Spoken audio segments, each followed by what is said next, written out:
Sebelum mulai, coba tebak nih. Menurut kalian, bayi baru lahir punya berapa tulang? Tulis jawabannya di kolom komentar ya. Nah, jawabannya mungkin bikin kalian kaget. Bayi lahir dengan 300 tulang. Tapi saat dewasa hanya 206 saat lahir, tubuh bayi memiliki sekitar 300 tulang. Namun seiring pertumbuhan, banyak dari tulang ini akan menyatu menjadi struktur yang lebih besar dan kuat. Proses ini disebut osifikasi dan biasanya terjadi pada masa kanak-kanak hingga remaja. Misalnya, tulang di tengkorak bayi yang awalnya terpisah, agar kepala bisa melewati jalan lahir, akhirnya menyatu membentuk kubah tengkorak yang solid. Akhirnya, jumlah total tulang orang dewasa menjadi sekitar ke-206. Proses ini memungkinkan bayi memiliki fleksibilitas dan perlindungan yang lebih baik saat lahir dan selama tumbuh kembang. Bayi bisa menelan dan bernapas sekaligus sampai usia 6 bulan. Bayi memiliki kemampuan unik untuk menelan dan bernapas dalam waktu bersamaan, yang sangat penting saat mereka menyusu. Hal ini dimungkinkan karena posisi anatomis laring kotak suara yang lebih tinggi di tenggorokan bayi, memungkinkan aliran udara tetap terbuka saat cairan masuk. Namun, kemampuan ini hilang secara bertahap sekitar usia 6 bulan ketika struktur tenggorokan mulai berubah bentuk dan turun posisinya. Setelah itu, bayi dan manusia pada umumnya tidak bisa lagi menelan dan bernapas bersamaan tanpa risiko tersedak. Kemampuan ini adalah adaptasi biologis luar biasa dari tubuh bayi. Mereka mengenali suara ibu bahkan sebelum lahir.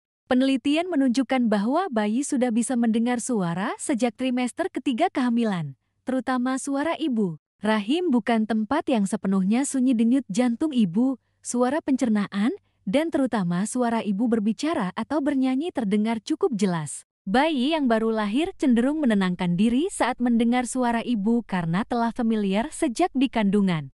Beberapa studi bahkan menemukan bahwa bayi yang sering mendengar lagu tertentu saat dalam rahim akan menunjukkan respons khusus terhadap lagu itu setelah lahir, membuktikan bahwa ingatan pendengaran mereka sudah aktif sejak sebelum kelahiran. Bayi tidak bisa mengeluarkan air mata saat menangis hingga usia 1-3 bulan meskipun bayi bisa menangis sejak lahir bahkan beberapa detik setelah keluar dari rahim mereka tidak langsung mengeluarkan air mata. Kelenjar air mata bayi belum sepenuhnya berkembang, sehingga meski ekspresi dan suara menangis muncul, mata mereka tetap kering. Biasanya, air mata mulai terlihat saat bayi berusia antara 1 hingga 3 bulan, tergantung perkembangan masing-masing individu. Tangisan tanpa air mata ini bukan tanda masalah, melainkan bagian normal dari perkembangan awal. Begitu kelenjar lakrimal berkembang sepenuhnya, bayi mulai menunjukkan tangisan yang disertai dengan tetesan air mata. Bayi punya kemampuan berenang alami saat lahir. Refleks menyelam. Bayi baru lahir memiliki refleks yang disebut diving reflex atau refleks menyelam,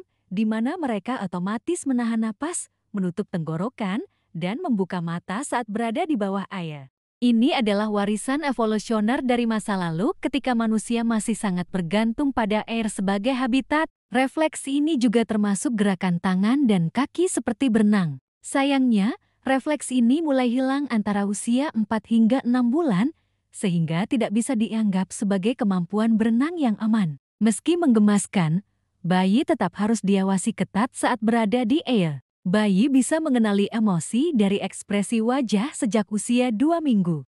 Bayi jauh lebih peka terhadap ekspresi wajah daripada yang kita kira. Studi menunjukkan bahwa sejak usia 2 minggu, bayi sudah bisa membedakan antara wajah yang tersenyum, sedih, atau marah. Mereka cenderung menatap lebih lama ke wajah yang ramah atau tersenyum dibanding yang marah atau netral. Ini karena bayi sangat tergantung pada komunikasi nonverbal untuk memahami dunia di sekitarnya. Kemampuan ini berkembang sangat cepat di bulan-bulan awal dan menjadi dasar penting dalam pembentukan ikatan emosional serta perkembangan sosial mereka di kemudian hari. Lidah bayi punya lebih banyak reseptor rasa dibanding orang dewasa. Bayi memiliki jumlah reseptor rasa taste buds jauh lebih banyak daripada orang dewasa, bahkan tidak hanya di lidah, tapi juga di langit-langit mulut, pipi bagian dalam, dan tenggorokan.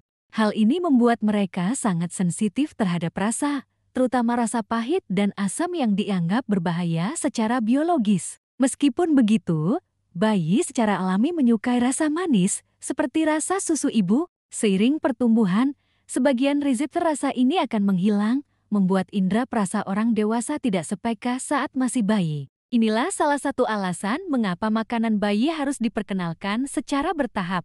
Bayi bisa tidur 16 jam sehari, tapi tetap bikin orang tuanya kelelahan. Bayi baru lahir biasanya tidur antara 14 hingga 17 jam per hari, bahkan bisa mencapai 16-18 jam. Namun, pola tidurnya belum teratur dan sering terpecah menjadi siklus singkat selama 2-4 jam saja. Bayi juga belum mengenal perbedaan siang dan malam, sehingga sering terbangun pada jam-jam yang tak menentu. Inilah sebabnya meskipun total waktu tidur mereka panjang, orang tua tetap merasa kelelahan karena harus terus bangun untuk memberi makan, mengganti popok, atau menenangkan bayi yang rewel. Pola tidur yang lebih stabil biasanya mulai terbentuk setelah usia 3 bulan. Bayi baru lahir bisa meniru ekspresi wajah orang dewasa dalam beberapa jam. Hingga hari setelah lahir, bayi sudah mampu meniru ekspresi wajah orang dewasa secara spontan. Misalnya, jika orang dewasa menjulurkan lidah, banyak bayi akan menirukannya. Ini adalah bentuk awal dari komunikasi dan pembelajaran sosial yang disebut imitation reflex. Meski belum sadar sepenuhnya, kemampuan ini memperkuat ikatan antara bayi dan pengasuhnya. Beberapa peneliti menganggap ini sebagai dasar perkembangan empati dan interaksi sosial. Dengan meniru ekspresi wajah, bayi juga belajar mengenali emosi, memperluas koneksi otaknya, dan memulai pemahaman terhadap dunia sekitar mereka. Bayi punya bau khas yang membuat orang dewasa lebih sayang dan itu ilmiah. Bayi baru lahir memiliki aroma khas yang sangat disukai banyak orang dewasa, terutama orang tua mereka. Aroma ini tidak berasal dari sabun atau lotion, tetapi dari kelenjar kulit dan komponen kimia alami tubuh bayi. Studi neurologis menunjukkan bahwa bau bayi bisa memicu area otak yang berkaitan dengan penghargaan dan ikatan emosional, mirip dengan efek makanan lezat atau pasangan romantis. Evolusioner, ini berfungsi memperkuat ikatan antara orang tua dan anak, memastikan perawatan dan perlindungan yang optimal. Jadi, keinginan untuk mencium kepala bayi bukan hanya naluri, itu juga hasil kerja sistem saraf manusia. Nah, dari semua fakta tadi, mana yang menurut kalian paling mengejutkan? Tulis di kolom komentar ya. Jangan lupa like, subscribe, dan share ke teman-teman kalian yang baru punya bayi atau yang lagi hamil. See you di video selanjutnya.